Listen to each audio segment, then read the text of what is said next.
Hello, welcome to O-Town Thursday nights here at Dance's Studio. I'm Kyle. I'm Valerie. Thank you for coming. Alright, so tonight we worked on extending connection, specifically compression through patterns. I always find that a lot of people get into this habit of just bouncing right out of compression. So today we wanted to give you some things to do while staying in that compression connection. We started with a basic drill where we just got into compression and we practiced, this is kind of called a lawnmower drill, different names. I started moving towards my follow. My follow moves back away from me while we're maintaining the same amount of compression here. All right? And then we did it the opposite way, where we compressed. And then leaders, you moved backwards and your follows moved forwards, still maintaining the exact same amount of compression. Notice I'm stepping behind myself and allowing myself to be moved onto that foot. If I start stepping over my feet, I move away. From there, we took that into a sugar push. So we just did a simple 2, 3, and 4, 5, 6, 7, and 8. Turned that into an 8-count pattern. Leaders, we're maintaining that by keeping our frame locked here as we move forwards. Instead of relaxing, if I keep it here, it's clear to my follow that we're not done with the pattern yet. Yep, and so remember we talked about leads, getting your hand out like 2, because that really gives me a lot of information ahead of time. That gives you time to allow my energy to continue forward and catch it. Yeah. And then it's very clear to me when you want me to stay in compression, right? And then he can keep me in compression. And then when he stops, I just keep moving and I naturally come out without really having to do anything else. What we want to avoid is giving your follows a brick wall. Whoa, right? So I hit that brick wall. A lot of times if your follow is bouncing out of compression, sometimes it's maybe because you gave them a brick wall. Not always, but that can be a troubleshooting point. Right? Remember, leaders, you're catching a baseball that's coming towards you. You start out, move in to slow it down. Right. From there, we went into our free spin into a chest compression. 1, 2, 3, and 4. And remember, we talked about if you have different comfort levels or you have female lead, you can put it up on the shoulder. As a lead, you can hold this out here to create the same illusion without any physical contact. For this, we're going to do it on the chest.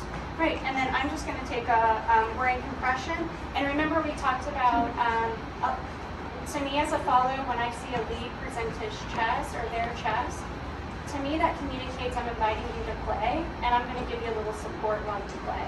So I'm going to compress him a little bit. I feel like I'm receiving an invitation to play, and then he's going to let me play. So I'm feeling inspired by the music, so maybe I walk forward in compression, and he's going to be agreeable to that. And then I can either stay in compression and stop and look, make eye contact, let him know, okay, I think I'm done now. Or I can just I can stop walking, and then he's going to keep moving back.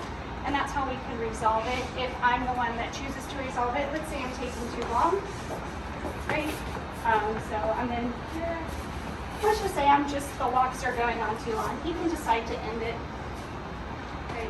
All I did there was increase compression a little bit and move myself away. You can also just, like I said, you can start putting yourself over your feet to get out of that. Okay. So now, you gave a few. Yeah, so we gave a few play variations. So I'm doing a free spin. Remember to keep tracking these.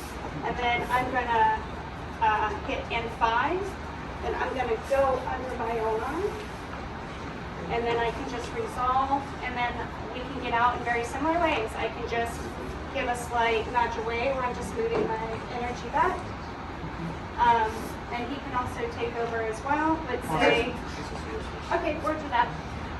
And so if you're not feeling like you want to go under your own arm, I'll just give you just a hook turn variation.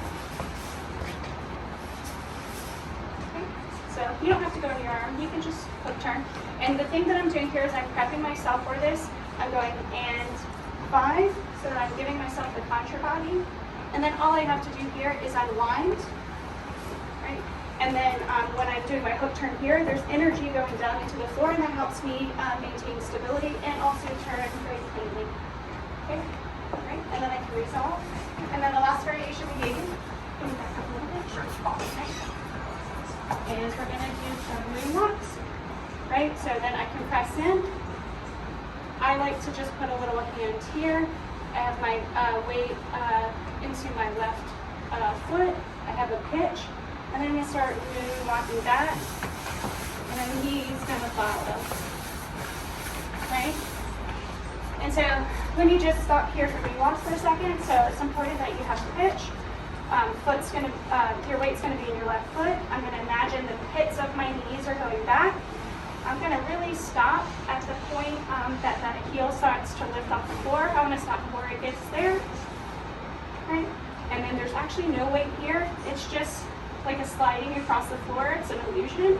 And then once I get to that point of no more, then I shift my weight, and then I continue on the other foot, and I shift my weight. Right? And then you can speed it up as you go. I'm still working on mine, but that's the gist of it. Leads, if your follow is moonwalking backwards, you can do little chugs as they moonwalk backwards. What I like to think here is that I'm going up, and then to me it kind of feels like I'm falling down back into my foot. You see how I kind of go up and fall? And then I just kind of smooth that out, and then you can give like little pops, and then you can start to like layer different things on as you go along. Okay, and then now leads, we have a different way for you to... Last thing I give you leads is a way to get out of this that isn't just bouncing your follow out. I take this hand, I go up, I dive down and under. My follow keeps her hand on my body, on my back, and as I shift back, we slide down and reconnect. Yeah, so can we do that all together? Yeah. Okay, so I'll just show you what that looks like.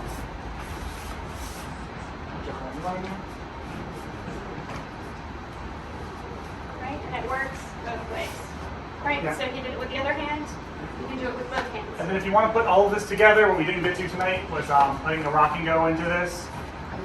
2, 3, and 4, 5, 6, rock and go, triple step, whatever we're doing. 5, connect. Yeah. All right, thank you. All right. Okay,